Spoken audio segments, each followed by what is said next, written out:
श्रीराम जय जय राम. प्रपंचाच्या अपूर्ण गोष्टीत केव्हाही समाधान मिळणार नाही.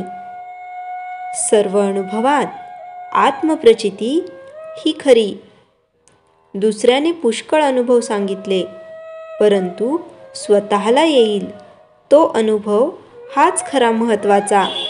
आत्मप्रचितीने जागरूकता येईल, भाव वाढेल, साधनाला जोर येईल आणि भगवत प्राप्ती लवकर होईल.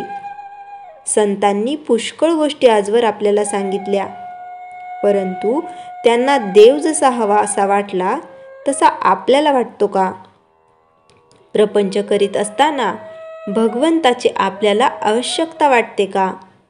आपण असा विचार करावा की आपण लहानाचे मोठे झालो, विद्या संपादन केली, नोकरी मिळाली, लग्न झाले, मुलेबाळे झाली, घरदार केले, परंतु आपल्याला अजून काहीतरी हवेसे वाटतेच आहे.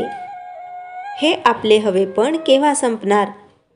आपण नोकरी करतो, कोणी वकिली, डॉक्टरकी, नोकरी करणारा.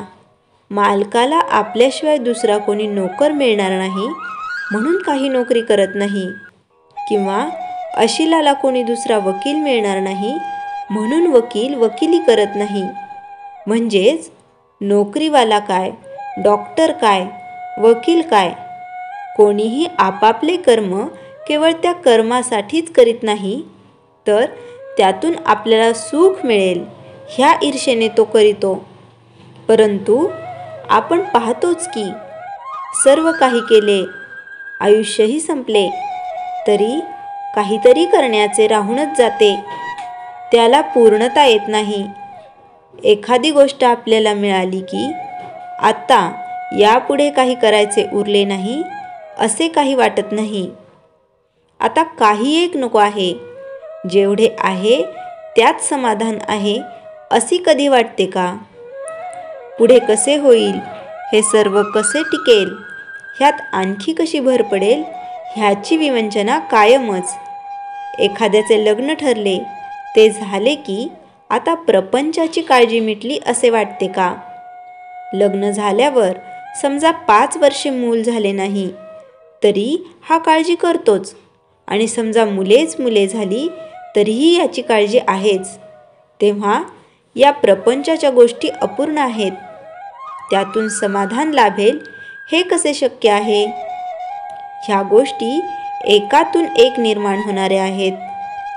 ज्या म्हणून सुखाच्या गोष्टी मानल्या त्या सर्व जरी एकत्र केल्या तरी त्यातून समाधान निर्माण होणार नाही.